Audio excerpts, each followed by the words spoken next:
어린 시절, 저는 시골에서 태어나 몸이 편찮으신 아버지를 대신해 어머니와 함께 어린 동생들을 돌보며 자랐습니다. 손이 많이 가는 집안일이 내 몸에 밴 지 오래였죠. 그런 저에게 유일한 숨통이 트이는 곳은 외할머니 댁이었습니다. 외할머니의 장 담그는 솜씨는 정말 기가 막혀서 된장, 간장, 고추장, 심지어 구수한 청국장까지 온 동네 사람들이 찾아올 정도였으니까요. 방학만 되면 저는 할머니 치마폭에 붙어 살며 어깨너머로 모든 것을 배웠습니다. 메주를 어떻게 띄우는지, 짠 소금물의 농도는 어떻게 손끝으로 맞추는지, 숨쉬는 항아리의 뚜껑을 언제 열고 닫아야 하는지, 어린 제 눈에 그 모든 것을 하나하나 담았습니다. 그러던 어느 날 할머니께서 조용히 말씀하셨어요. 장은 사람이 담그는 게 아니라 시간이 담그는 거란다. 사람은 그저 정성으로 지켜보는 것 뿐이지. 그 말이 왜 그리 좋았는지 몰라요. 긴 시간을 들여 묵묵히 기다리면 결국 깊고 진한 맛이 우러난다는 사실이 제 가슴에 모처럼 박혔습니다. 그래서 저는 식품을 공부해야겠다고 마음먹었고, 낮에는 일하고 밤에는 겨우 학교를 다니며 졸업장을 땄습니다. 졸업 후 작은 발효 연구소에 취직해 밤낮 없이 연구에 매달렸죠. 하지만 그렇게 제가 발효에 집착한 데는 가슴 아픈 이유가 하나 있었습니다. 취직한 지 얼마 지나지 않아 외할머니께서 갑자기 돌아가신 거예요. 그 이후로는 어디를 가도 그 장맛을 도저히 찾을 수가 없었습니다. 시장에서 파는 진열대의 것도 유명하다는 백화점 제품도 다 먹어봤지만 그 오랜 시간이 켜켜이 쌓여 우러나는 깊고 진한 감칠맛은 어디에도 없었어요. 밥을 먹다가도 그 생각이 나면 눈물이 핑 돌았고 언젠가는 할머니의 그 맛을 되살리는 게 제 평생의 숙제가 되었습니다. 그러다 정말 우연히 기적처럼 제 손에 딱 맞는 균 하나가 잡혔어요. 복잡한 이론을 떠나 이거다 하는 강렬한 예감이 온몸을 휘감았죠. 문득 이 작은 생명체가 언젠가 나의 평생 밥줄이 되어줄 거라는 묘한 확신이 들었습니다. 하지만 그때는 아직 꿈에도 몰랐어요. 그 작은 균이 훗날 제 흔들리던 인생을 통째로 구원해줄 거라는 사실을 말입니다. 그러던 어느 날 29의 친구 소개로 남편을 만났어요. 말을 참 잘하는 사람이었고 듬직해 보였죠. 집에서 공장을 한다길래 가족끼리 사업하는 집이려니 생각했어요. 결혼하고 시댁에 가보니 현실은 전혀 달랐어요. 공장 부지는 덩그러니 남아 있었지만 시아버지가 이것저것 시도했던 사업들, 옷 부자재, 비닐, 플라스틱 그릇 같은 것들이 전부 흐지부지 끝난 상태였죠. 가족 중 누구 하나 제대로 책임지지 않았어요. 식탁에 앉기만 하면 밀키트니 제존이 떠들썩했지만 며칠 뒤면 남편은 똑같은 술자리 얘기만 또 풀어놓곤 했어요. 부지는 결국 잡초와 사업 쓰레기만 남은 그야말로 죽은 땅이 돼버렸죠. 저만 그 공간이 너무 아까웠어요. 어느 날 정말 큰 마음 먹고 조심스럽게 물었어요. 저쪽 안 쓰는 창고 하나 저한테 빌려주실 수 없냐고, 거기서 할머니처럼 장을 한번 만들어봐도 되겠냐고. 그 말에 남편은 정말 코웃음부터 쳤어요. 장 같은 거 누가 사 먹겠냐. 대기업 제품도 널렸는데 괜히 힘 빼지 말라. 시누이는 한술 더 떠서 비아냥거렸어요. 꿈은 참 야무지다. 빚만 잔뜩 지고 손 벌리는 거 아니야? 책임은 네가 다 알아서 해야 한다고. 얼굴이 화끈거렸어요. 하지만 마음 한구석은 더 컸습니다. 돈보다도 더 간절한 게 있었거든요. 외할머니의 이름을 건 그 맛을 세상에 내놓고 싶었어요. 할머니 평생이 그냥 사라지는 게 너무 아까워서 누군가는 이어야 하고 그게 바로 나여야 한다고 믿었어요. 오히려 더 단단해졌어요. 기계로 찍어낸 것 말고 사람들이 이걸 진짜 찾게 만들겠다고 속으로 악물었죠. 결국 제 이름으로 대출을 받았어요. 시댁 도움 없이 항아리와 콩, 소금을 사고 그 텅 빈 창고에 장비를 들였습니다. 그렇게 죽은 땅 한 구석에서 혼자 시작했어요. 그게 제 인생 최고의 선택이자 가장 무서운 일의 시작이었습니다. 아니, 솔직히 말하면 처음엔 정말 아무것도 몰랐어요. 균을 다루는 손맛만 믿고 뛰어든 거였으니까요. 제품을 만들고 포장하고 팔아야 하는 이 모든 게 제겐 미지의 세계였습니다. 새벽 4시면 어김없이 눈이 떠졌어요. 가장 먼저 발효실 온도를 확인했죠. 단 1도의 차이에도 심장이 철렁 내려앉곤 했습니다. 겨울엔 균이 얼까봐, 여름엔 너무 빨리 쉴까봐 밤새 몇 번씩 일어나 랜턴을 비추며 항아리 숨소리를 들었어요. 그런데도 실패는 찾아왔습니다. 온도 조절에 실패해 한 달 넘게 정성 들인 항아리를 통째로 없던 날 참았던 울음이 터져 나왔습니다. 땅바닥에 철퍼덕 주저앉아 엉엉 울었어요. 그게 다 갚아야 할 빚이고 잠주려 만든 내 땀이었는데 그 순간엔 정말 모든 걸 포기하고 싶었죠. 하지만 만든다고 끝이 아니었어요. 결국은 팔러 다녀야 했습니다. 장 담그는 건 자신 있었지만 파는 데는 정말 젬병이었거든요. 시장 골목을 돌며 상인들께 맛 좀 보시라고 인사를 건네면 돌아오는 건 매번 싸늘한 눈빛과 아줌마 어디서 한돌 장사 하냐는 핀잔뿐이었어요. 얼굴이 화끈거려서 뒤돌아서며 속으로 수백 번 주저앉았습니다. 그래도 다음 날 또 갔어요. 맛은 자신 있었으니까요. 딱 한 번만 먹어달라고 제발요. 이렇게 사정을 했죠. 그렇게 단골이 한 집, 두 집 생기기 시작했어요. 언젠가 한 손님이 그 집 된장은 한 번 먹으면 다른 건 못 먹겠다고 하셨을 때 그날은 혼자 창고 한 구석에 쪼그려 앉아 또 울었어요. 하지만 이번엔 기쁨의 눈물이었어요. 손이 트고 허리가 휘도록 깍지를 끼고 밤을 새운 그 시간들이 겨우 인정받는 기분이 들었으니까요. 그런데 저를 진짜로 일으켜 세워준 건 친정 식구들과 친구들이었어요. 특히 동생이 어느 날 불쑥 찾아와 포장 디자인을 자기가 하겠다고 나섰습니다. 요즘엔 포장이 눈에 확 띄어야 한 번이라도 본다면서 할머니 이름 한 글자를 따서 항아리 모양 위에 정성껏 붓으로 그림을 그려 넣었죠. 그 완성된 라벨을 한참 들여다보는데 돌아가신 외할머니가 그 안에 조용히 들어앉아 계신 것만 같아 코끝이 찡했습니다. 식구들이 모두 제 일처럼 매달려주는 그 온기에 마음이 참 따뜻했습니다. 그런 그 순간에도 신우이가 슬쩍 작업장에 왔어요. 못마땅한 얼굴로 한참을 서 있더니 툭 내뱉듯 말하는 겁니다. 오빠 밥은 제대로 챙겨주고 그러라. 네가 지금 제정신이야? 저는 어이가 없어서 말문이 막혔죠. 주먹을 꽉 쥐고 꾹 참았어요. 내가 무너지면 이 모든 게 그냥 흩어져 버릴 테니까요. 그렇게 버티고 또 버티면서 봄이 시작될 무렵 장사가 조금씩 된다는 소문이 돌자 남편의 태도가 완전히 달라졌어요. 어느 날 퇴근길에 불쑥 작업장으로 찾아오더니 완성된 장독대 사이를 천천히 걸으며 이런 말을 꺼냈어요. 야, 나 원래 발로 뛰는 건 자신 있잖아. 이참에 내 인맥으로 거래처 영업 좀 뚫어줄까? 처음에는 그 말이 그렇게 고맙게 들릴 수가 없었어요. 가족끼리 하나씩 거들어주면 이제 좀 숨통이 트이겠구나 하고 정말 순수하게 믿었거든요. 그래서 그날 밤 아무 생각 없이 두 다리 쭉 뻗고 편하게 잠들었습니다. 그게 얼마나 큰 착각이었는지도 모른 채.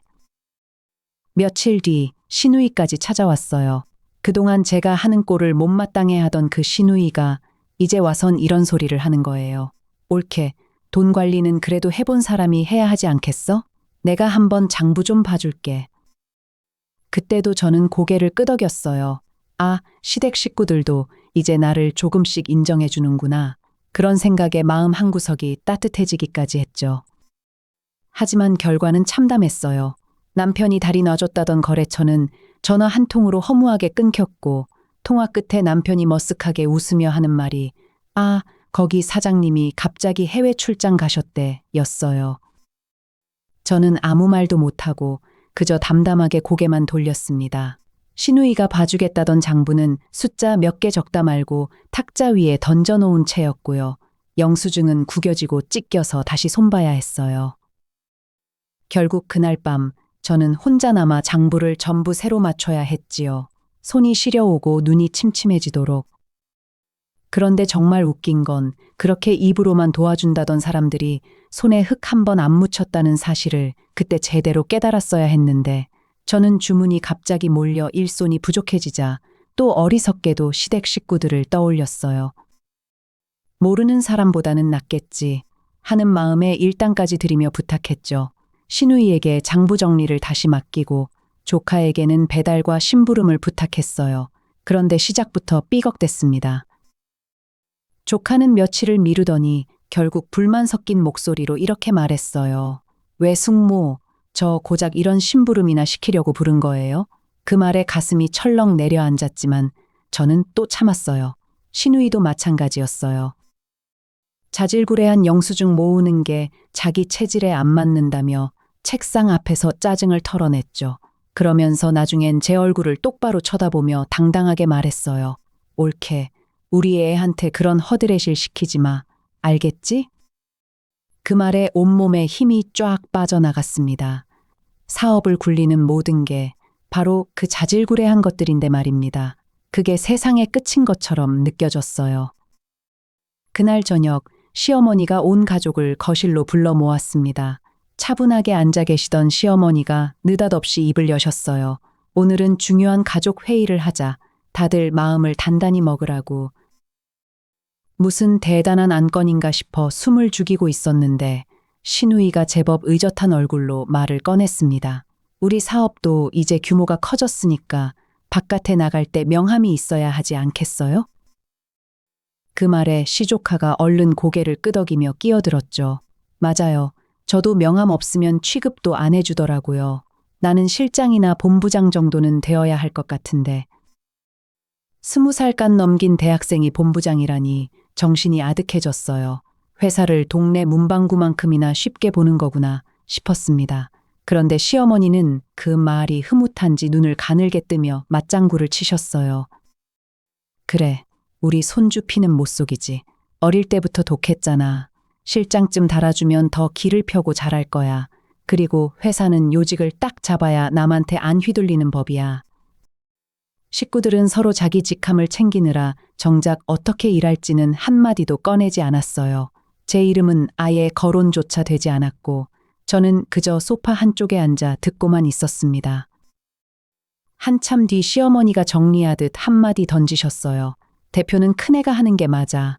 너는 원래 안에서 만드는 거 하니까 굳이 직함 필요 없지. 살림 챙기듯 하면 되는 거야. 회사 얼굴은 그래도 남자가 서야 믿음이 간다. 가슴 밑바닥부터 뜨거운 게 치밀었습니다. 회사를 처음부터 끝까지 만든 제가 직함도 없이 그 자리에 앉아 있고 손가락 하나 대지 않은 사람들이 대표와 이사 자리를 나눠 가진 거였죠. 그때 시누이가 눈을 가늘게 뜨며 저를 똑바로 쳐다보며 말을 이었습니다. 옳게 잊지 마. 이 땅은 우리 집안 거야. 이 부지 아니었으면 시작도 못했을 거 아니야. 그 말에 머릿속이 하얘지면서도 차갑게 식는 게 느껴졌어요. 저는 침착하게 숨을 들이쉬고 말했어요. 그럼 매달 땅값을 임대료로 쳐서 깔끔하게 드리겠습니다. 그러자 시누이는 펄쩍 뛰며 소리를 질렀습니다. 누가 임대료를 달랬어? 그냥 월급 개념으로 챙겨달라는 거지. 같이 읽은 건데 같이 나누는 게 맞는 거 아냐?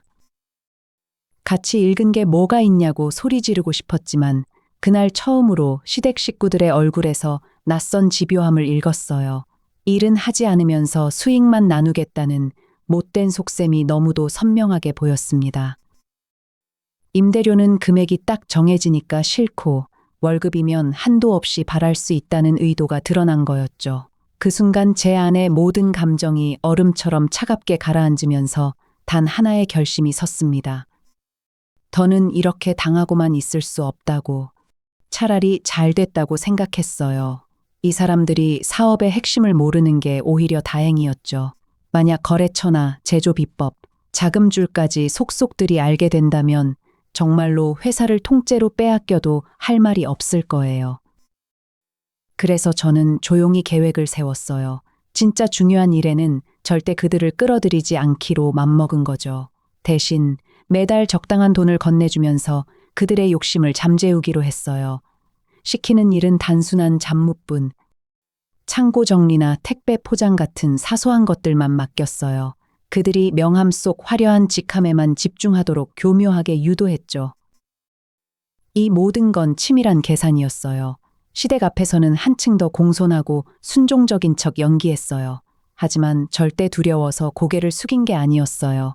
오히려 그들을 방심시키기 위한 전략이었죠. 저를 끝까지 만만하고 순진한 며느리로만 생각하게 만들려고 그렇게 1년이란 시간이 강물처럼 차라리 잘 됐다고 생각했어요. 이 사람들이 사업의 핵심을 모르는 게 오히려 다행이었죠. 만약 거래처나 제조비법, 자금줄까지 속속들이 알게 된다면 정말로 회사를 통째로 빼앗겨도 할 말이 없을 거예요. 그래서 저는 조용히 계획을 세웠어요. 진짜 중요한 일에는 절대 그들을 끌어들이지 않기로 맘먹은 거죠. 대신 매달 적당한 돈을 건네주면서 그들의 욕심을 잠재우기로 했어요. 시키는 일은 단순한 잡무뿐.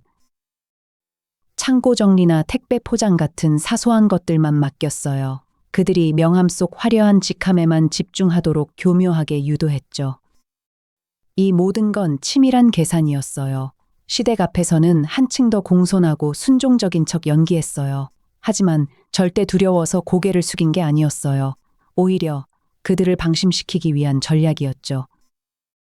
저를 끝까지 만만하고 순진한 며느리로만 생각하게 만들려고 그렇게 1년이란 시간이 강물처럼 흘러갔어요. 그러던 어느 날 비가 억수같이 쏟아지던 저녁이었어요. 사무실에 혼자 남아 장부를 정리하고 있는데 갑자기 문이 벌컥 열렸어요.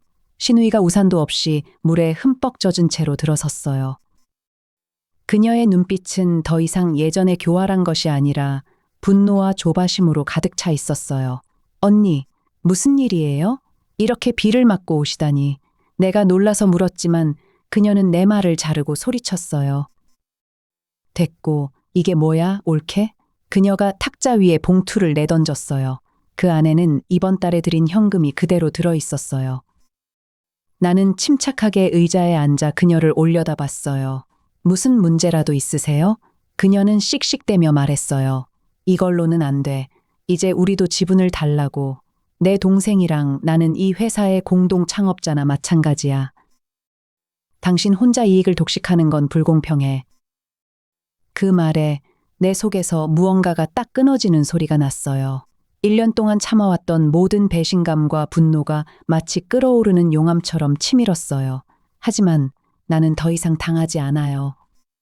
나는 천천히 일어나서 처음으로 그녀의 눈을 똑바로 바라보며 또렷하게 말했어요. 언니, 지난 1년 동안 이 회사를 위해 뭘 하셨어요? 창고 청소요? 택배 박스 접기요? 그게 공동 창업자의 역할인가요? 내 목소리는 떨리지 않았어요. 차라리 서늘할 정도로 낮고 단호했어요. 신우이는 잠시 얼어붙었다가 곧 얼굴이 시뻘개져서 소리쳤어요. 이게 그동안 숨겨온 본심이구나? 이 배은망덕한 년. 우리 집안 덕분에 성공해놓고 이제 와서 배째라 하는 거야? 나는 한 걸음 다가가서 그녀의 손에 들린 젖은 봉투를 밀어내며 말했어요. 이 돈 오늘부로 마지막입니다. 앞으로 한 푼도 드리지 않을 거예요. 그리고 명함에 적힌 그 직함들도 오늘로 끝이에요. 신우이의 눈이 믿을 수 없다는 듯이 커졌어요. 뭐라고? 나는 태연하게 서류 가방에서 두꺼운 서류 뭉치를 꺼냈어요. 지난 1년간의 모든 회계 장부와 녹취 파일이에요. 당신들이 일한 적 없는 증거, 그리고 부당 이익을 강요한 녹음까지 다 들어 있어요. 만약 다시는 이런 요구를 하신다면 이걸 법원에 제출할 생각이에요. 그 순간 사무실 안의 공기가 얼어붙는 것 같았어요. 빗소리만이 유리창을 때리고 있었고 신우이의 입술이 바르르 떨렸어요. 신우이의 손에서 찢어진 듯한 봉투가 후두둑 바닥에 떨어졌어요. 젖은 종이가 흩어지며 신우이의 눈동자가 바르르 떨렸죠. 그 떨림은 흔들리는 조명 아래서 분노와 굴욕이 뒤섞인 무언가로 번지고 있었어요. 잠시 침묵이 흘렀어요. 창밖의 빗줄기만이 세상을 깨우는 것처럼 요란했어요. 제 심장은 미친 듯이 뛰었지만 손끝은 오히려 차갑게 식어갔어요. 드디어 이 순간을 수백 번 연습했는데 막상 입을 열자 온몸이 마비된 것처럼 아무 감각도 느껴지지 않았어요. 신우이가 천천히 고개를 들었어요. 입술이 파르르 떨리더니 한마디를 겨우 뱉어냈어요. 너 이러면 오빠한테 다 잃을 거야. 네가 감히 우리 가족을 협박해? 저는 그 말에 오히려 안도감을 느꼈어요. 결국 최후의 카드도 무서운 남편을 들먹이는 거였으니까요. 저는 목소리를 더 낮게 가라앉혔어요. 협박이 아니라 마지막 경고예요. 저도 이제 더 이상 당신들의 돈벌이 도구가 아니에요. 신우이는 어이없다는 듯이 실소를 터뜨렸어요. 돈벌이 도구? 우리가 도와줘서 네가 이 자리까지 온 거야. 시골에서 허덕이던 네가 사장님 부인이 된 건 다 누구 덕인데? 그 말에 가슴 깊은 곳에서부터 끓어오르는 무언가가 저의 목을 죄어왔어요. 그래요, 맞아요. 그 은혜는 죽을 때까지 갚아야 했죠. 결혼 반지를 끼자마자 저는 남편의 가족을 위해서 일하는 기계가 되어야 했어요. 매월 봉투를 건넬 때마다 저는 제 꿈을 찢어서 넣었던 거예요. 저는 천천히 사무실 책상 위에 놓인 가족 사진을 바라봤어요. 그 안에는 환하게 웃는 남편과 그리고 저였지만 눈빛만은 언제나 텅 비어 있었죠. 나는 이제야 비로소 그 사진 속 빈 눈동자에게 작별을 고하고 싶었어요. 바로 그때 신우이의 휴대폰이 요란하게 울렸어요. 화면에는 어머님이라는 글자가 번쩍였어요. 신우이는 눈을 반짝이며 전화를 받으려 했지만 저는 손을 내밀어 테이블 위의 서류를 살짝 미끄러뜨렸어요. 그녀의 손이 멈칫했어요. 저는 미소를 띠며 말했어요. 이 서류의 복사본은 지금 제 변호사 사무실에도 있어요. 만약 그 전화를 받아서 또다시 저를 위협하는 말이 오간다면 그 즉시 내용 증명이 발송될 거예요. 신우이의 얼굴이 종이처럼 하얗게 질렸어요. 그녀는 떨리는 손으로 휴대폰을 가방 안으로 밀어넣으며 마지막 남은 자존심을 끌어모아 말했어요. 넌 반드시 후회하게 될 거야. 저는 고개를 끄덕였어요. 네, 아마 그럴지도 몰라요. 하지만 지난 3년 동안 매일 밤 나 자신을 죽이며 후회하는 것보다는 지금 이 떨림이 훨씬 덜 아플 거예요. 빗소리가 점점 거세지고 있었어요. 어둡고 긴 복도 끝으로 신우이가 비틀거리며 사라지는 소리가 들렸어요. 그 소리가 완전히 빗속에 묻힐 때까지 저는 그 자리에 멈춰 서서 떨리는 내 숨소리와 비로소 온전해진 제 심장의 고동을 세고 있었어요. 빗소리가 잦아들고 며칠이 흐른 뒤였어요. 회사 점심시간 사무실 공기가 나른하게 가라앉아 있었죠. 저는 책상 위 서류 더미에 파묻혀 커피만 홀짝이며 일하고 있었어요. 그때 한 젊은 직원이 무심코 다가와 밝은 목소리로 물었어요. 대표님, 지난주에 가족분들 다 같이 소고기 드시러 가셨다면서요? 어머, 정말 좋으셨겠어요. 식구들끼리 오랜만에 모이셨다고 들었어요. 그 순간 제 손에 쥔 커피잔이 살짝 떨렸어요. 무슨 소리인지 전혀 몰랐거든요. 저는 애써 침착하게 물었습니다. 그게 언제였죠? 직원은 순진한 얼굴로 지난 주말이라고 말했어요.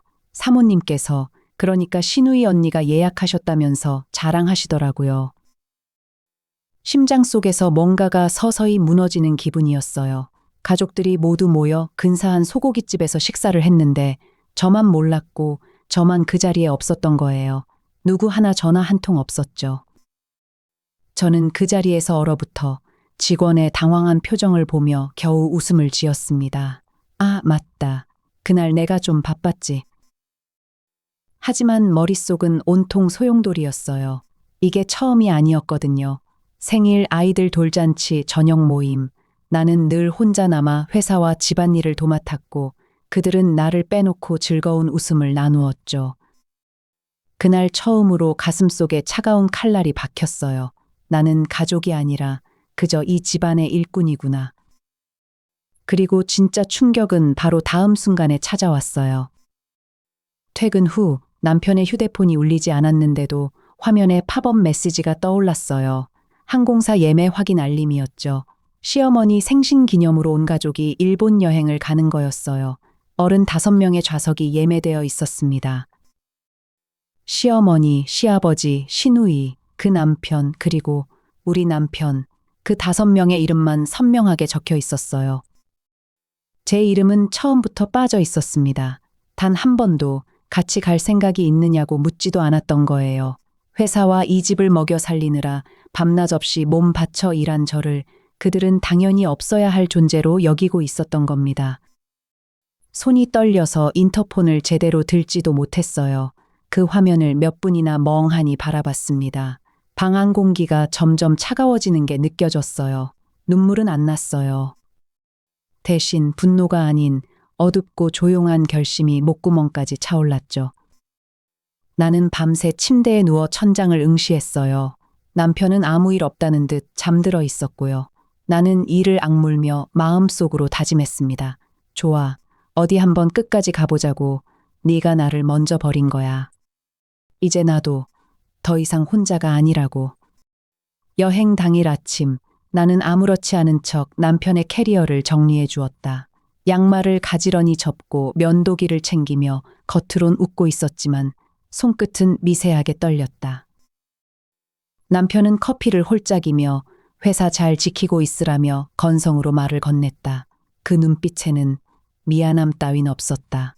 가족들이 탄 승합차가 주차장을 벗어나는 모습을 끝까지 바라보았다. 시어머니는 고개도 돌리지 않았다. 그리고 돌아온 적막한 집, 텅 빈 거실에 서자 귀가 먹먹할 정도의 고요가 밀려왔다. 저녁이 되어 혼자 밥상을 차렸다. 간장 계란 하나와 깍두기 몇 점 소박한 밥상이었지만 젓가락을 드는 순간 이상할 만큼 편안했다. 누구의 눈치도 볼 것 없고 더 달라는 핀잔도 들리지 않았다. 이렇게 자유로운 기분이었던가 결혼하고 처음 느껴보는 감각이었다. 자정 무렵 조용하던 핸드폰이 짧게 울렸다. 시어머니였다. 메시지 알림창을 본 순간 들고 있던 행주가 미끄러지듯 바닥으로 떨어졌다. 왜 너만 두고 가는지 잘 생각해봐라.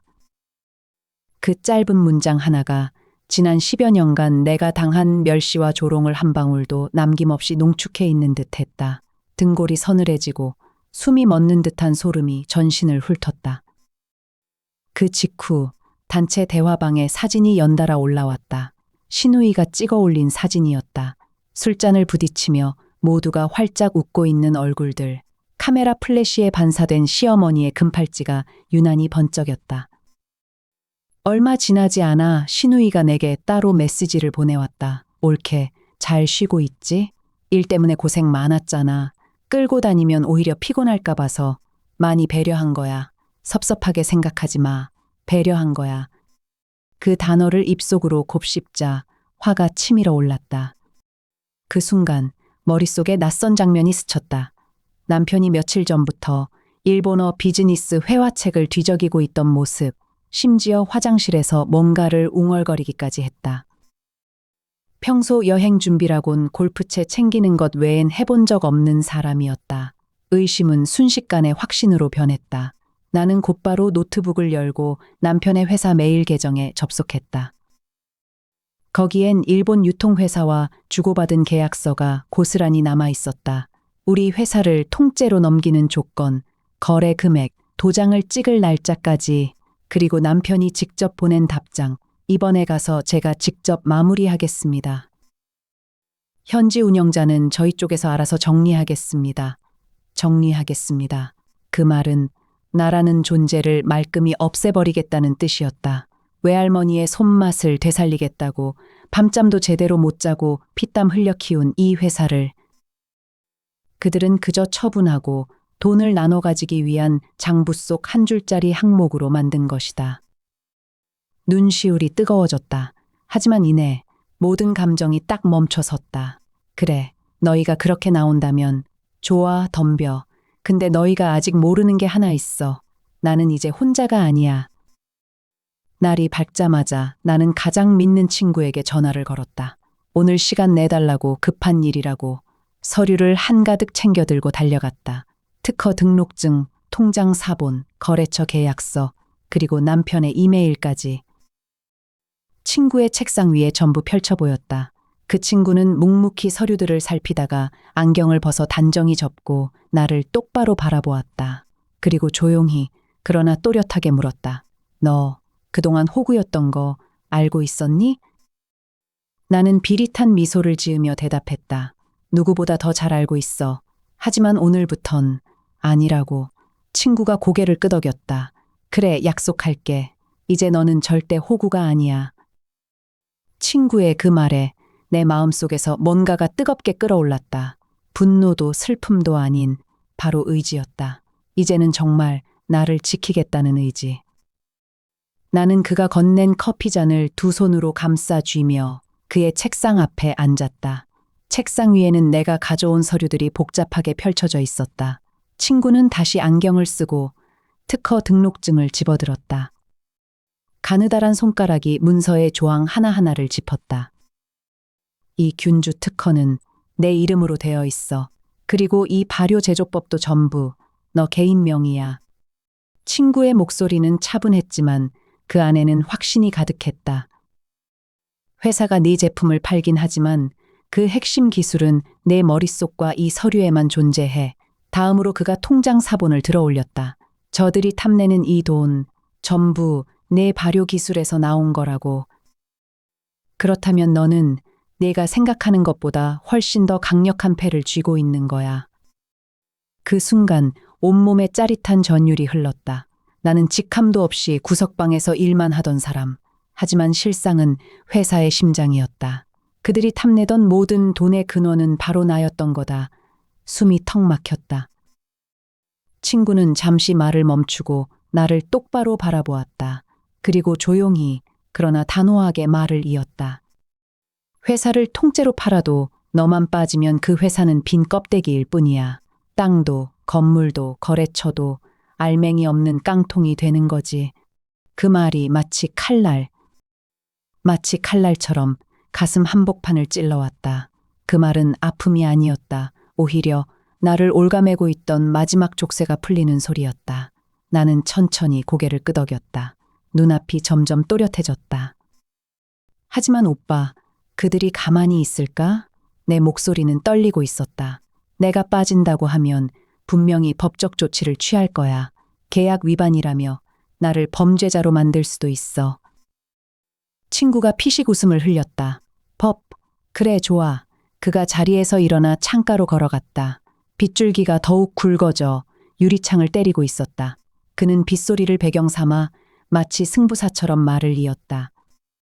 네가 만약 내 기술을 아예 새로운 회사로 가져간다면 그것도 이미 확보된 해외 특허를 무기로 완전히 다른 판을 짠다면 내 남편이 그리고 그 못된 시댁 식구들이 상상조차 못할 방식으로 말이야. 숨을 삼켰다. 새로운 회사.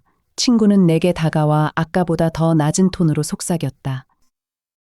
나는 이미 싱가포르 법인을 하나 준비해뒀어. 내 몫으로. 내 남편 몰래 작년부터 준비해왔지. 언젠가 이런 날이 올 거라고 나는 알고 있었어. 이게 무슨 소리일까? 세상이 빙글빙글 돌았다. 내가 그동안 주방에서 김치를 숙성시키고 실험실에서 균주를 연구하는 동안 이 친구는 나도 몰랐던 또 다른 전쟁을 준비하고 있었던 것이다. 눈물이 터져 나왔다. 하지만 이번에는 슬픔이 아니었다. 뜨거운 감사와 그리고 내 안에 묵직한 결심이 뒤섞인 눈물이었다. 나는 손등으로 얼굴을 닦으며 이를 악물었다. 좋아, 그럼 시작해볼까. 나를 호구로 만들었던 대가를 톡톡히 치르게 해주자고. 친구는 그런 내 어깨를 가볍게 토닥였다. 그리고 아까보다 훨씬 부드러운 목소리로 말했다. 한 가지 더 알려줄게. 내가 만든 이 장류 소스. 이미 홍콩 바이어 2곳에서 연락이 왔어. 만약 우리가 새로운 브랜드로 론칭한다면 독점 계약을 하고 싶대. 나는 그의 손을 꼭 붙잡았다. 마치 깊은 바닷속에서 유일한 구명줄을 만난 기분이었다. 하지만 이제 나는 알았다. 이 줄은 내가 붙잡는 것이 아니라 내가 던지는 것임을. 나는 곧장 책상으로 돌아가 서류를 천천히 정리하기 시작했다. 특허 등록증, 통장 사본, 그리고 남편의 비밀 이메일 출력본까지 손끝이 더 이상 떨리지 않았다. 모든 것이 차분하게 그리고 날카롭게 초점을 맞추었다. 그리고 다음 날이 밝았다. 서늘한 새벽 공기처럼 내 마음속 결심은 이미 단단하게 얼어붙어 있었다. 회사 한켠의 작은 휴게실로 나는 핵심 직원들을 한 사람씩 조용히 불러들였다. 오랜 시간 곰팡이 핀 발효실에서 꼭두새벽을 함께 지새웠던 사람들, 그들의 얼굴을 보자 목구멍이 타는 듯한 뜨거움이 올라왔다. 나는 떨리는 목소리로 모든 것을 털어놓았다. 지금까지 참아왔던 굴욕의 순간들, 그리고 앞으로 내가 걸어가야 할 혼자만의 길을. 내 이야기가 끝나기도 전에 한 직원이 내 손을 덥석 붙잡았다. 그의 눈은 이상하리만치 붉게 충혈되어 있었다. 대표님, 저희 다 알고 있었어요. 그 사람들이 대표님 없을 때 어떻게 말하는지. 반말에 마치 하인 부리듯 하는 걸 옆에서 듣는 제 가슴이 다 찢어졌습니다. 그는 손등으로 거칠게 눈물을 닦으며 숨을 한 번 크게 들이켰다. 그래도 우리가 버틴 건 오직 대표님 때문이에요. 대표님이 만든 이 맛을, 이 냄새를 믿었으니까요. 우리 모두 대표님을 따라갈 겁니다. 가게 해주세요. 그의 말이 끝나자 좁은 탕빗이라는 금세 뜨거운 울음으로 가득 찼다. 어떤 직원은 내 어깨를 감싸 안았고 어떤 이는 얼굴을 파묻고 소리 없이 흐느꼈다. 나는 그들의 손을 하나하나 마주 잡았다. 차마 고맙다는 말도 꺼내지 못한 채 입술을 꽉 깨물어 울음을 삼켰다. 이후 나는 거래처에도 조용히 전화를 돌렸다. 마른 입술에 침이 돌지 않아 입안이 화끈거렸다. 하지만 수화기 너머로 돌아오는 대답들은 모두 한결같았다. 대표님, 저희는 애초에 한 대표님이라서 거래를 시작한 겁니다.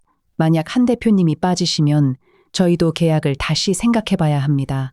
그 남편분, 그쪽과는 아무 약속도 한 적이 없습니다. 나는 수화기를 내려놓으며 눈을 천천히 감았다. 모든 계약서의 품질 책임자, 기술 보증인, 그 자리에는 한치의 빈틈도 없이 내 이름이 적혀 있었다. 내가 꿈쩍도 못하고 바보처럼 당하기만 했다고 생각했던 그 시간들. 하지만 진흙 속에서도 내 이름만은 지독하게 온 힘을 다해 지켜내고 있었던 것이다. 눈을 뜨자 서류 위로 햇살이 길게 드리웠다. 내 이름 석자가 황금빛으로 반짝이며 나를 향해 천천히 고개를 끄덕이는 듯했다. 이제야 알았다.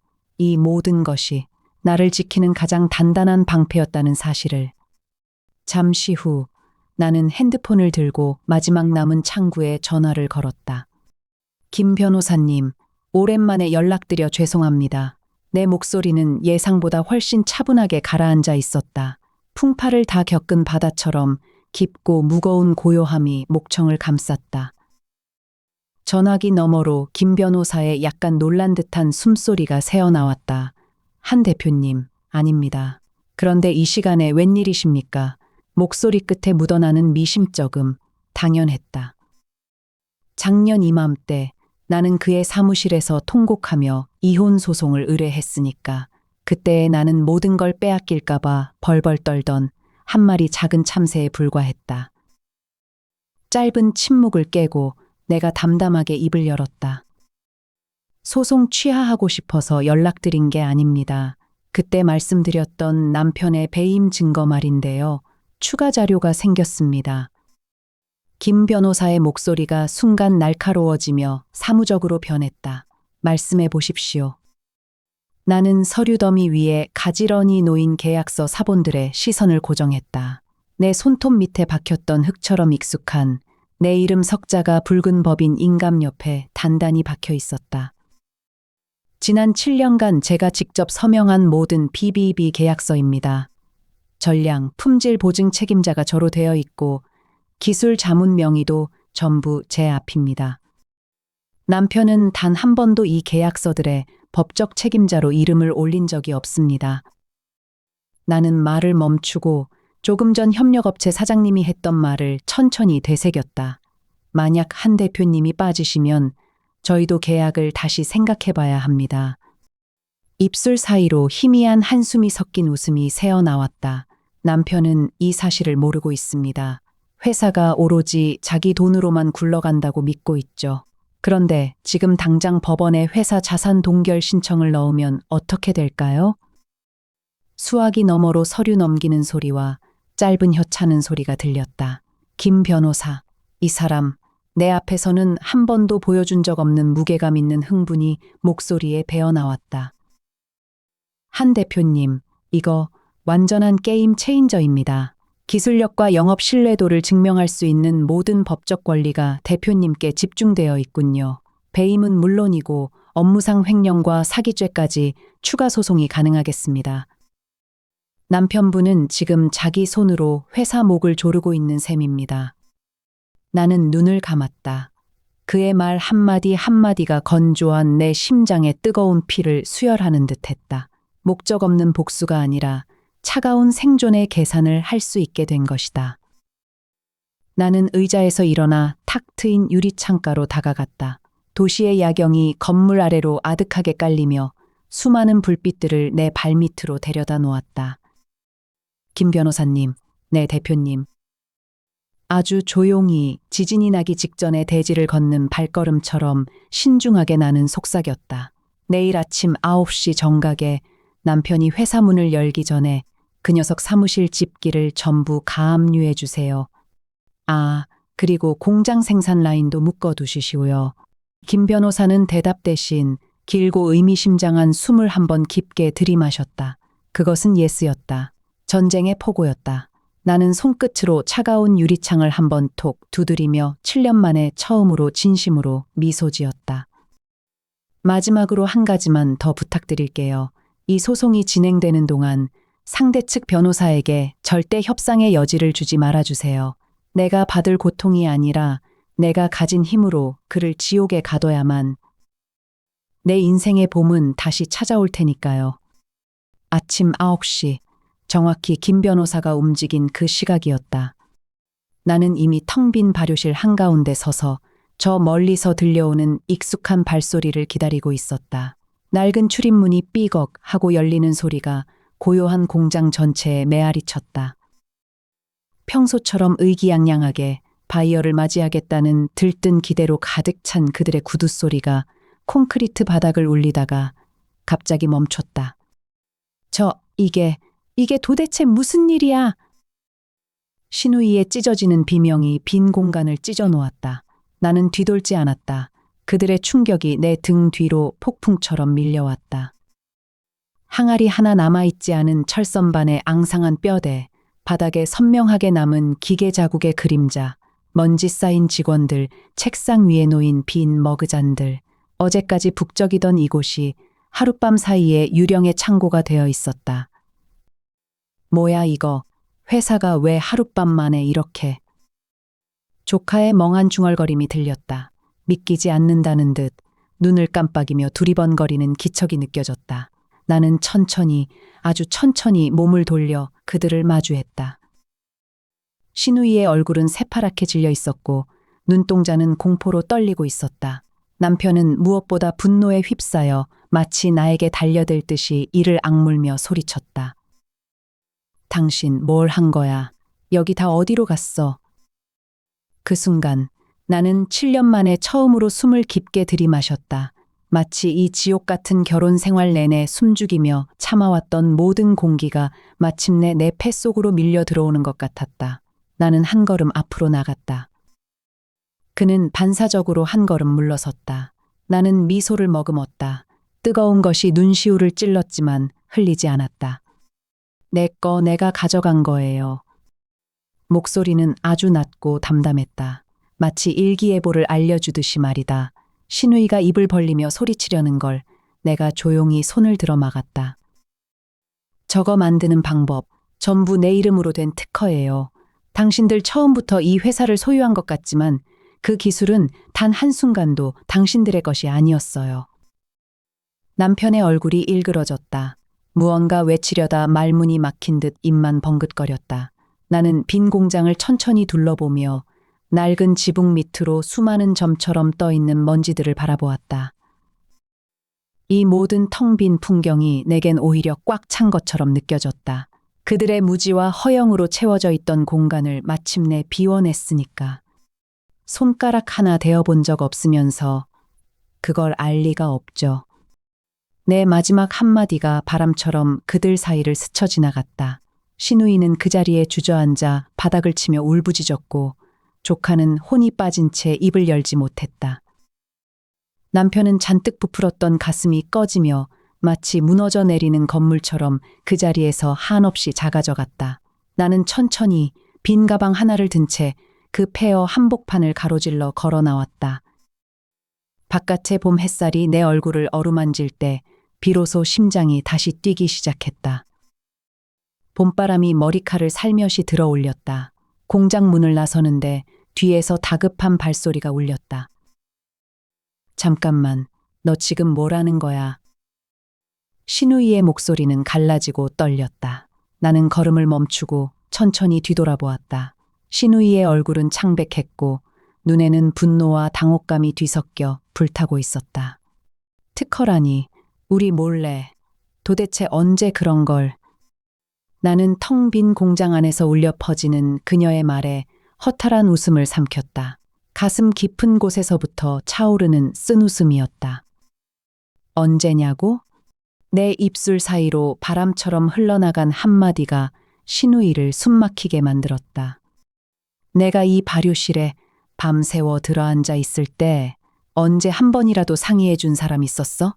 얼마가 떨어지나 매달 통장 잔고만 궁금해했지. 이 된장이 어떤 원리로 익어가는지 그 누가 한 번이라도 관심 가졌어? 신우이는 입술을 떨며 대답을 찾았지만 아무 말도 나오지 않았다. 나는 허공에 흩어지는 먼지들을 올려다보며 마치 혼잣말처럼 속삭였다. 억울하면 내가 항아리 하나 줄 테니까 네가 직접 한번 만들어봐. 온도와 숙성일은 내 손끝에 있던 거야. 그걸 네가 만들 수 있다면 나는 2번 다시 입안 열게. 침묵이 거대한 벽처럼 우리 사이를 가로막았다. 진실은 언제나 침묵 속에 있다. 콩 한 알, 항아리 하나를 그대로 가져다 줘도 그들은 결코 이 맛을 재현하지 못할 것이다. 나만이 아는 온기, 나만이 기다릴 수 있는 시간의 결이 그 안에 깃들어 있었다. 그 순간 신우이가 얼굴이 새빨개져서 발을 구르며 달려들었다. 그래도 이 땅은 우리가 공짜로 내준 거야. 나는 고개를 가로저으며 아주 천천히 그녀를 응시했다. 공짜라고? 그럼 예전에 내가 땅값 대신 임대료로 치르겠다 했을 때 네가 뭐라고 했지?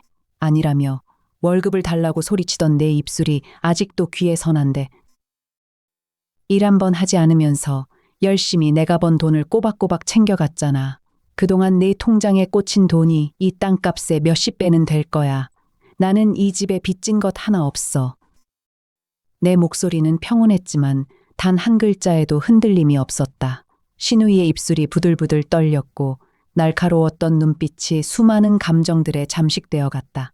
빛바랜 콘크리트 바닥 위로 그녀의 그림자만이 초라하게 떨고 있었다.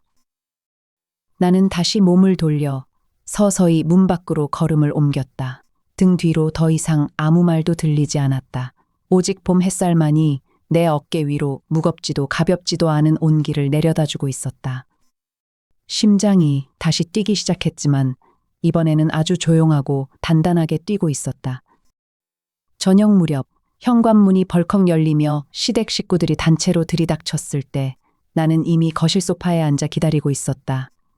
내 옆에는 깔끔한 정장을 입은 변호사 친구가 조용히 서류 가방을 풀고 있었다. 신우이는 신발도 벗지 않은 채로 달려들며 악을 썼다. 이게 무슨 짓이야. 당장 공장 열쇠나 내놔. 나는 천천히 차를 한 모금 마셨다. 입술 사이로 스며드는 따뜻한 김이 내 심장을 더욱 단단하게 만들었다. 친구가 가방에서 문서를 하나씩 꺼내 탁자 위에 가지런히 올려놓기 시작했다. 새 법인 등기부등본, 특허권 증명서, 거래처 계약서 사본까지 그가 특허권 서류를 맨 위에 얹으며 차분한 목소리로 입을 열었다. 판사님이신가요? 아니면 검사님? 아니, 그냥 제 친구예요. 그래도 법은 저보다 잘 알죠. 일단 이 서류들을 보시겠어요? 신우이의 눈이 서류 위를 허둥지둥 훑더니 이내 충격으로 얼어붙었다. 내 변호사 친구는 한 장 한 장 짚어가며 정확하게 설명했다. 여러분이 판 건 그냥 빈 회사 껍데기입니다. 이 제품의 핵심 특허는 오래전에 양도 계약으로 이미 다른 법인으로 넘어갔어요. 일본 바이어와의 기본 계약도 이 특허권을 새로 만든 회사 소유로 갱신됐고요. 당연히 기존 계약은 무효 처리됐죠. 설상가상으로 상대가 여러분의 계약 불이행으로 위약금을 청구할 가능성도 있다고 합니다. 신우이는 얼굴이 새하얗게 질려 고개를 내저었다. 말도 안 돼. 이건 사기야. 이 도둑년이. 거실이 술렁이기 시작했다. 시어머니까지 흥분한 목소리로 달려들었다. 네가 어떻게 집안의 가업을 혼자 다 챙길 수 있단 말이냐. 내 시아버지가 평생 피땀 흘려 일군 걸. 그때까지 말없이 듣고 있던 나는 조용히 소파에서 일어났다. 시어머니의 말은 내 움직임에 의해 뚝 멈췄다. 나는 아무 말 없이 내 가방을 열어 두 번째 서류 뭉치를 집어들었다. 수년간의 거래 내역서, 내 개인 통장에서 공장 운영비로 이체된 기록들, 그리고 신우이의 월급 명세까지 나는 서류를 탁자 위에 가지런히 내려놓으며 천천히 또박또박 말했다. 이게 바로 그 피땀입니다, 어머님. 그동안 제가 흘린 피와 땀은 이 종이 안에 다 들어있어요. 이걸 보시고도 같은 말을 하실 수 있으시겠습니까? 시어머니의 입술이 바르르 떨렸다. 나는 고개를 꼿꼿이 들고 식구들의 얼굴을 하나하나 똑바로 바라보았다. 가슴 깊은 곳에서 뜨거운 것들이 솟구쳤지만 목소리는 오히려 더 낮고 또렷해졌다. 나는 도둑이 아니라 제 땀값을 받아낸 사람일 뿐입니다. 앞으로 이 집안과 저 사이에는 이 서류 말고는 아무것도 남지 않을 겁니다. 순간 거실이 무덤처럼 고요해졌다. 나는 더 이상 아무 말 없이 가방을 집어들고 천천히 현관문을 향해 걸어갔다. 나는 가방에서 두꺼운 파일을 꺼내 탁자 위에 차곡차곡 펼쳐놓았다. 분위기가 갑자기 숨 막힐 듯이 가라앉았다. 신우이의 얼굴이 굳어지는 것이 보였다. 나는 아무 말 없이 출퇴근 기록지를 한 장씩 집어 올렸다. 대표님은 한 달에 고작 닷새 출근하셨네요. 영업이사와 실장은 아예 출퇴근 기록 자체가 존재하지 않아요. 이게 진짜 회사였다면 당장 구조조정 대상자들입니다. 내 목소리는 생각보다 차가웠다. 거실에 앉아있던 시어머니가 손을 떨며 탁자를 짚었다. 나는 그 위에 법인카드 사용 내역을 추가로 올렸다. 신우이의 명품백과 강남 유흥비 결제건들이 붉은 선으로 그어져 있었다. 그리고 남편이 공금을 빼돌린 계좌 추적 자료가 그 옆에 펼쳐졌다. 조카의 허위 인건비까지 마지막으로 내려놓자 식구들은 얼음물을 뒤집어 쓴 듯 숨소리마저 죽였다. 그때 옆에 서 있던 친구가 조용히 입을 열었다. 이건 단순한 집안 싸움이 아니라 형법상 횡령과 배임에 해당하는 명백한 형사 사건이야. 이 증거들만으로도 구속영장이 나올 수 있어. 순간 공기 중에 냉기가 퍼지는 느낌이 들었다. 그동안 고압적이던 신우이가 안색이 창백해지더니 갑자기 다리가 풀린 듯 바닥에 무릎을 꿇었다. 그녀는 두 손을 모은 채 목을 놓아 울먹였다. 잘못했어요. 제가 잘못했어요. 부디 한 번만 눈 감아주세요. 시어머니마저 고개를 푹 숙이며 가느다란 목소리로 말했다. 이 늙은이가 잘못했다. 네가 그동안 고생한 걸 모른 척했다. 용서해다오. 잡아 뜯길 듯한 침묵이 감돌았다. 예전 같았으면 나는 또 가슴이 약해져서 눈물을 닦아주며 넘어갔을지 모른다. 하지만 이제는 달랐다. 내 안에 뜨거운 용광로 같은 고통이 오히려 나를 단단하게 얼린 것만 같았다. 나는 무릎 꿇은 신우이를 내려다보며 천천히 한 글자씩 씹어 말했다. 이러지 마세요. 아무것도 달라지지 않아요. 여러분은 단 한 번도 변한 적 없잖아요. 나도 이제 똑같이 할 겁니다. 그 말에 신우이의 울음소리가 뚝 그쳤다. 나는 몸을 돌려 굳어버린 남편을 향해 걸어갔다. 그의 눈빛은 공허했고 입술은 바짝 말라 있었다. 나는 마지막으로 이혼 소장을 가방에서 꺼내 그의 앞에 내려놓았다. 종이가 탁자에 닿는 소리가 유리 깨지는 듯이 날카롭게 울렸다. 당신이 그러더군요. 돈 버는 일꾼으로만 본 나를 잘 생각해보라고. 잘 들었어요. 이게 내 대답입니다. 남편은 아무 말도 하지 못했다. 나는 뒤도 돌아보지 않고 현관을 향해 걸음을 옮겼다. 내 발걸음 소리만 복도에 메아리 쳤고 그 집은 무덤보다 더 깊은 정적에 잠겼다. 가슴 한구석에서 마지막 끈이 끊어지는 소리가 들리는 듯 했지만 나는 더 이상 두렵지 않았다. 그 후 모든 것이 마치 폭풍처럼 빠르게 무너져 내렸다. 내가 그 집을 나온 지 한 달도 채 안 되었을 때였다. 어느 오후 나는 작은 원룸 창가에 앉아서 멍하니 바깥을 바라보고 있었다. 아직 정리되지 않은 마음 한구석에 먼지처럼 쌓인 상처들이 있었지만 그래도 숨 쉬는 게 더 편했다. 그때 휴대폰이 울렸다. 화면에는 오랜 친구의 이름이 떠 있었다. 여보세요? 나지막이 전화를 받자 친구는 숨을 헐떡이며 다급하게 말을 쏟아냈다. 야, 너 시집? 아니, 그 집안 회사 완전히 망했어. 공장 문 닫은 지 벌써 2주째야. 일본 바이어가 계약 위반의 사기 혐의로 거액의 손해배상 청구를 했대. 그걸 감당 못해서 시어머니, 아니 그 아줌마가 살던 집까지 법원 경매로 넘어갔다는 소식이야. 친구의 목소리는 흥분과 안도감이 뒤섞여 있었다. 나는 가만히 눈을 감았다. 머릿속에 그림이 그려졌다. 시어머니가 사랑하던 그 넓은 마당, 아꼈던 골동품 가구들. 그 모든 것이 낯선 사람의 손에 하나둘 사라지는 모습, 그리고 시누이의 앙칼졌던 목소리가 공허한 메아리로 바뀌는 장면. 그래, 그렇게 됐구나. 내 입술 사이로 새어나온 말은 너무나 담담했다. 친구는 놀라서 물었다. 너 기쁘지 않아? 복수한 기분 아니야? 나는 천천히 고개를 저으며 대답했다. 아니, 복수라기보다는 그냥 당연한 결과일 뿐이야. 그들은 스스로 무너진 거니까. 친구는 내 침착함에 더 놀랐는지 잠시 말이 없었다. 그리고는 조용히 말했다. 너 정말 강해졌구나. 나는 그 말에 작게 웃으며 대답했다. 아니, 그냥 이제야 나를 찾은 거야. 전화를 끊고도 나는 한동안 그 자리에 앉아 있었다. 창밖으로 흩날리는 봄의 꽃잎을 바라보며 이상한 감정이 가슴을 휘감았다. 분노도 환희도 아닌 깊고 어두운 터널을 막 빠져나온 듯한 피곤함과 안도감. 잠시 떠오른 생각이 나를 오싹하게 했다. 만약 내가 그 집에 남아 있었다면 나도 함께 저 수렁에 빠졌을까. 하지만 이제는 아니다. 그 후 이혼 소송도 순조로웠다. 내가 수년간 기술자이자 며느리로 아내로 살아내며 겪은 모든 증거들이 법정에서 하나하나 인정을 받았다. 전 남편은 초라한 모습으로 내게서 눈을 떼지 못했고 나는 그 눈빛을 피하지 않았다.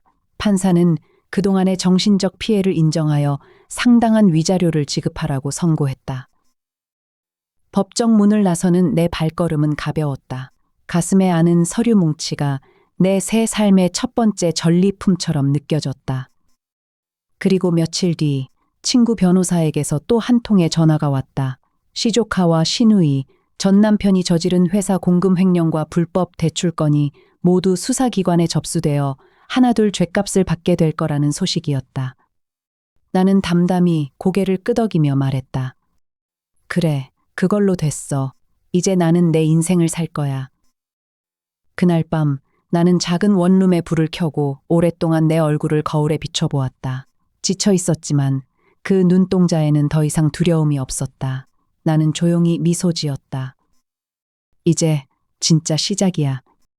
눈을 번쩍 뜨니 어느새 새벽이었다. 거울 앞에서 잠들었나 보다. 볼에 베인 자국을 손가락으로 문지르며 자리에서 일어났다. 텅 빈 방 안에 희미한 먼지 냄새와 낡은 벽지 냄새만 감돌았다. 그래도 괜찮았다. 이불보다 따뜻한 건 내일이었다. 한 달 뒤 나는 작은 기술연구소에 평기사로 입사했다. 경력 단절 여성에게 기회를 주는 그곳은 전 남편 회사보다 한참 작았지만 공기는 달랐다. 실장님은 내 이력서의 특허 번호들을 훑어보다가 조용히 말했다. 이 실력이면 여기가 아니라 대기업 가셨어야죠. 입가의 맴도는 쓴웃음을 삼키며 대답했다. 잠시 길을 잃었었어요.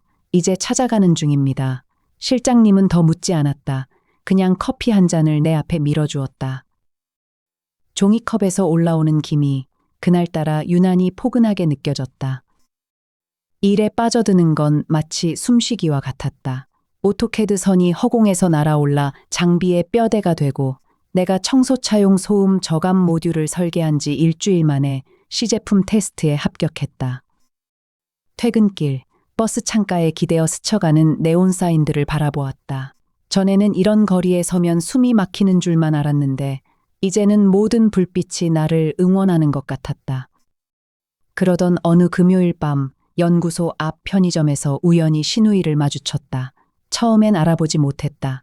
고급 수트 대신 후줄근한 트레이닝복 차림에 눈은 퀭했고 손에는 편의점 삼각김밥과 막걸리 한 병이 들려 있었다.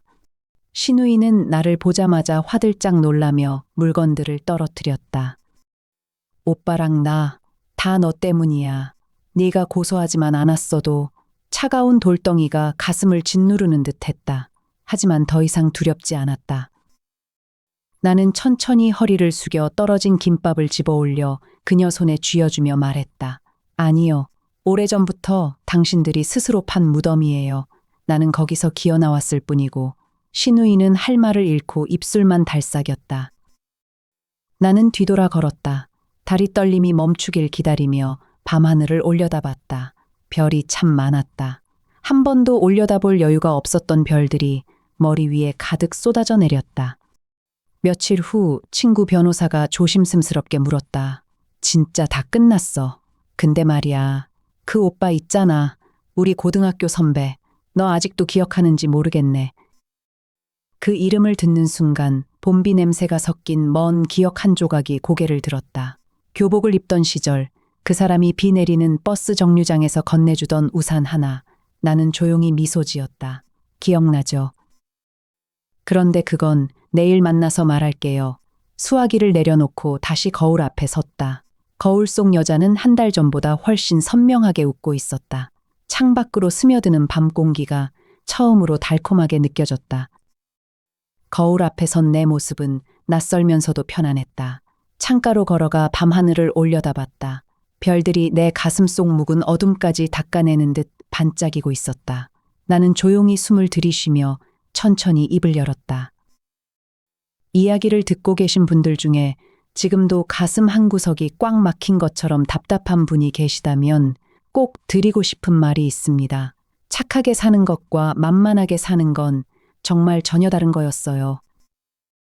저는 그걸 안타까울 만큼 늦게 깨달았습니다. 누군가의 그늘에서 나를 지운 채 숨 쉬는 게 사랑이라고 믿었던 시절이 있었거든요. 그런데 아니에요. 사랑은 숨을 죽이는 게 아니라 더 깊이 들이쉬게 하는 거였습니다. 내 목소리가 온전히 내 목청을 통해 울려 퍼질 때 비로소 내 인생의 주인이 될 수 있었어요. 그러려면 먼저 내 손에 무엇이 있는지, 어떤 권리가 나에게 있는지를 남이 가르쳐 주기 전에 당신이 먼저 알아야 합니다. 무릎 꿇지 않아도 소리 지르지 않아도 당당하게 말할 수 있는 용기. 그건 결국 내가 나를 얼마나 소중하게 바라보는지에서 시작되더라고요. 내가 지킬 준비가 되자 세상은 더 이상 나를 함부로 대하지 못했어요. 마치 투명한 방패를 손에 쥔 기분이랄까요. 부디 너무 늦게 오지 마세요.